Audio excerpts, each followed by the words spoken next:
Hi, Alexandra. Let's take a look at this set of essays you sent us today. Okay, the first one is about pollution, reasons and solutions. Let's see. Nowadays, pollution, we get rid of the here.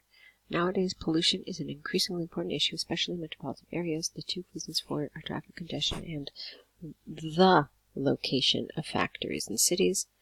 In my opinion, there are two main possible solutions to tackle this problem: restriction of use of private vehicles and investment in public transport. Okay, that's great. What I really like about this is you absolutely answer the question in your introduction, which is really important. So going into the essay, we already know what the issues are, what the problems are, and you already told us what the solutions are, so this is a great start. Grammatically, there's one little thing I would change here, apart from what I've already mentioned.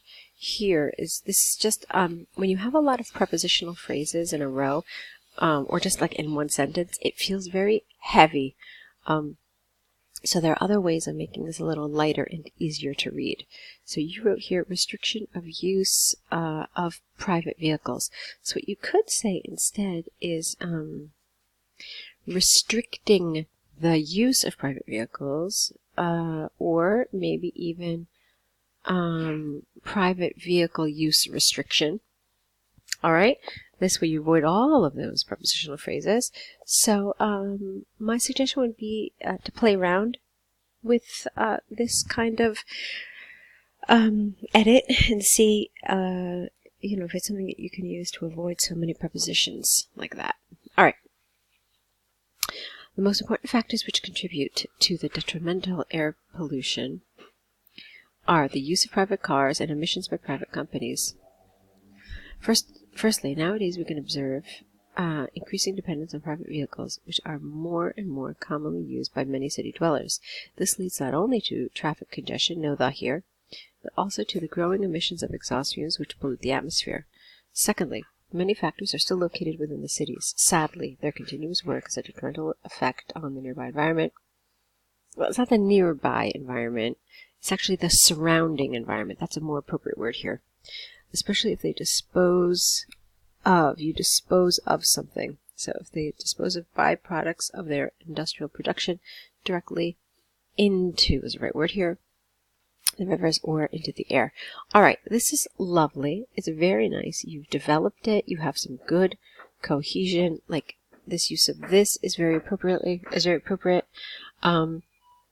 You have some here. You have some of these. Firstly, secondly, but you also have sentences that don't have them, which is good. You kind of want to vary that. You don't want every single sentence to start with one of these linking words, and you've accomplished that in this paragraph.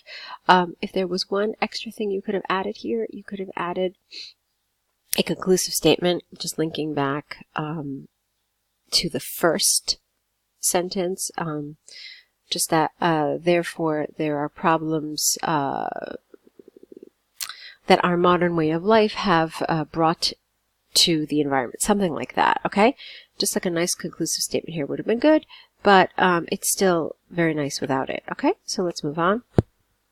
In my view, the government should introduce two main solutions to reduce the scale of the pollution. Restrict the access of cars to certain areas and invest more money in public transport. First of all, if people could not park their vehicles in the city center, they would probably choose to use the metro instead of cars. For instance, in Singapore, access of car drivers. Okay, let's see. To the central business district during rush hour, it was significantly restricted, which drastically improved the air quality. You know what the thing is? This is why I keep reading it. It's not the car drivers that's the problem. It's the cars. So, access of cars to the central business district. That's a better way to do this.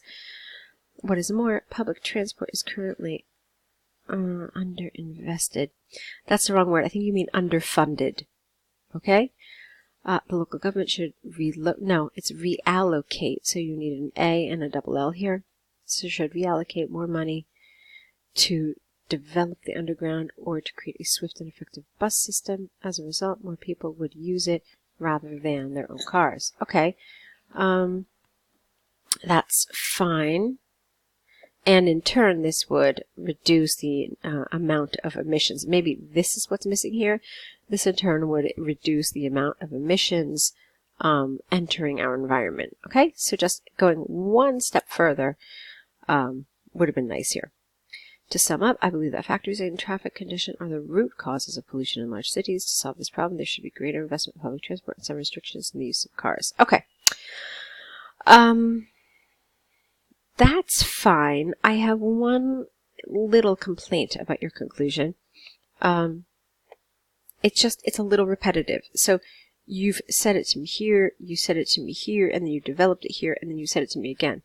What you could have done instead is simply say, rather than getting so specific, you could have made it a little more general, because remember, this is now what the point of your paragraph, your conclusion is to leave the reader, to wrap things up, obviously, but to also leave the reader with like a thought-provoking statement, something like that. So what would have, let me give you some suggestions on how you could have written your conclusion instead, based on what you wrote in the paragraphs above. Maybe something like, to sum up, our modern industrial way of life has led to problems in environmental pollution. However, with swift actions by the government, this could be solved or at least rectified to some degree, and we can provide a cleaner environment to the generations to come. All right, so that's one way you could have done this. So you can just avoid saying the same thing about investment in public transport and restrictions in private cars, okay? Because you've already told us that several times. So again, just make it a little more general. That would be my one comment. That's pretty much it. But on the whole, this is really written very nicely. There's no problems with your grammar. Your grammar is wonderful. And I wanted to see what you did here with, let me see. I wanted to see what you did here. No, you're fine here too. You have a few of these beginning, look at this. You have, first of all, for instance, what is more? And then as a result, it's still okay though. It doesn't bother me. This becomes a problem when it's like in every sentence. So firstly, for example, secondly, for instance, what is more? Furthermore. So when you have all of these, it gets very clunky, okay? Because all of these front position cohesive devices, they act like a speed bump, all right? So you don't want to use a lot of them. You're still in an okay territory. I felt like this was, I could read it easily, okay? Anyway, we still have a whole other essay to look at, so let's go to that. You have your task one here. All right, this is the 3 cars, fine. The bar chart illustrates the data on the sales of 3 different car brands in 9 European countries in Europe in the year 2018.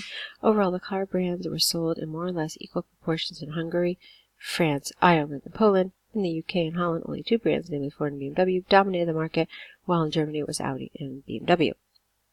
There was only one main car producer in Belgium and Italy, Ford and BMW respectively. Okay, fine. Starting from the first group of countries whose car market was divided rather proportionally between the 3 main brands, Hungary sold the highest number of vehicles, okay, as opposed to Poland, okay. In France and Ireland, sales stood at around 300 and 250,000 respectively, with a relatively smaller proportion of Audi cars, fine. There are only 2 major players in the car markets in the UK and Holland, BMW and Ford, with a slight dominance of the latter in both countries. Similarly, in Germany, 2 brands, Audi and BMW, captured the market. Okay. Of all countries, the car market in Belgium was the smallest one and was almost totally captured by Ford, while in Italy, the main car seller, S-E-L-L-E-R, was BMW. All right, so let's talk about the good news first with this essay. It is a pleasure to read. The structure is wonderful. So you've got your introduction, then you go straight to your overview, and then you start. I liked the way you organized this. I thought that was such an interesting way, and I don't usually see it like this. You decided to go with the ones that were proportionally similar, and then you decided to talk about in a separate paragraph the ones that had considerable differences among them.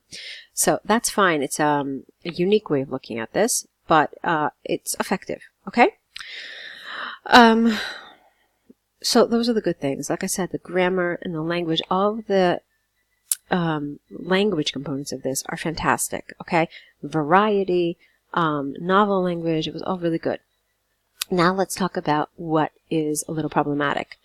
What is a little problematic for me, and no, a little more than a little, is that you focused a lot on the figures of the total, okay? But what you didn't focus on at all is the figures, the actual numbers themselves for the individual car companies. So what do I mean? I mean, you gave me, you had a lot of data here, all right? Specifically, if you think about it, you had 27 pieces of data, okay? Obviously, you're not going to talk about all of them. That goes without saying. But look at what you did. You focused on 1, 2, 3, 4 pieces of data as far as that total is concerned. And that's fine to do that. You have to focus on the totals, absolutely. And I'm glad you did that. But when you got here, you didn't mention any data about the actual car companies themselves. So, you really should have. You simply told us that, you know, some companies had proportional distribution, and then you said that some countries did not, but we have absolutely no data about that. So,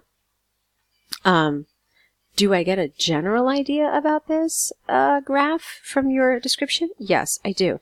Do I think you could have been a little more descriptive as far as the individual car companies? Absolutely. Yes, you should have been. Let's see. Rather proportionally. Yeah, okay. So here I can pretty much figure out that if Hungary sold just under 400,000 and the distribution of the cars is rather proportional, I can pretty much figure out where those countries, where those car companies, are. But here, I really would have liked some data. Okay? So that's my feedback here. But like I said, it's really lovely to read. Okay, Aleksandra, so good job with this set of essays. Let's see another set from you. Hopefully you can apply some of the feedback in this essay to your following essays. So I look forward to seeing them, okay? Good luck to you.